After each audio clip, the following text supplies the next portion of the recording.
al economista Alfredo Serrano Mancilla, hablándonos desde Sevilla, España. Muy buenas, señor Serrano Mancilla. ¿Qué Hola, efectos buenas tiene tardes. el crecimiento del combustible en la vida cotidiana?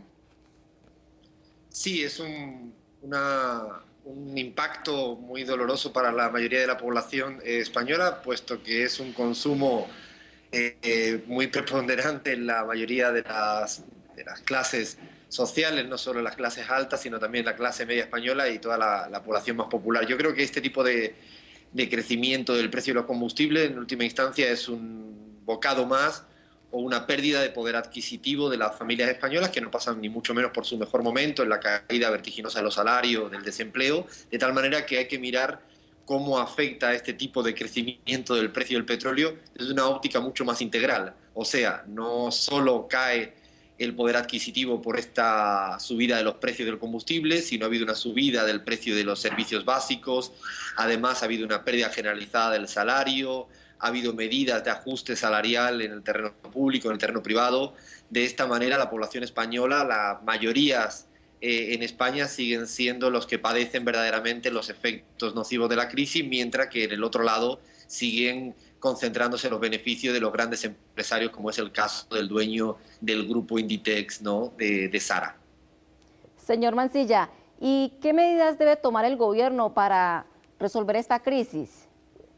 El gobierno debería haber tomado no solo este, sino el anterior, medidas de defensa verdadera de la soberanía estratégica del pueblo español en cuanto al manejo de los recursos naturales. El gobierno español actualmente habla de soberanía solo para el pago de la deuda a acreedores alemanes y franceses, y en cambio no se preocupa de la soberanía en términos de controles de sectores estratégicos, como es el tema de los combustibles. Medidas actuales podrían ser muchas, pero con este tipo de gobierno va a ser difícil. Una de ellas podrían ser subsidios cruzados que verdaderamente subsidien parte de este tipo de consumo de combustible para familias de bajos recursos, que serían factibles siempre y cuando pudieran ser financiadas con políticas tributarias que graven, por ejemplo, a los fondos de inversión, cosa que siguen bonificados, o que luchen contra el fraude fiscal de las grandes empresas, cosas que siguen sin hacerlo y se preocupan de aquel fraude, por ejemplo, en las familias de menos recursos en términos de la prestación por desempleo, de tal manera que las medidas del gobierno deberían ser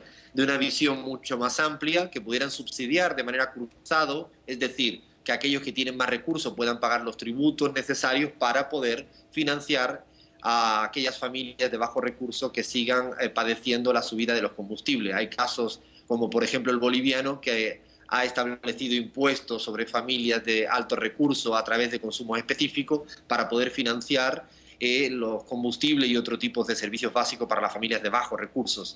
El gobierno actual debería de tomar en consideración que hablar de soberanía no es defender los intereses de las grandes transnacionales, sino es verdaderamente importante defender los recursos de las familias de menor ingresos en España. Señor Mancilla, muchísimas gracias por el tiempo que nos ha brindado y por sus opiniones. Hasta luego.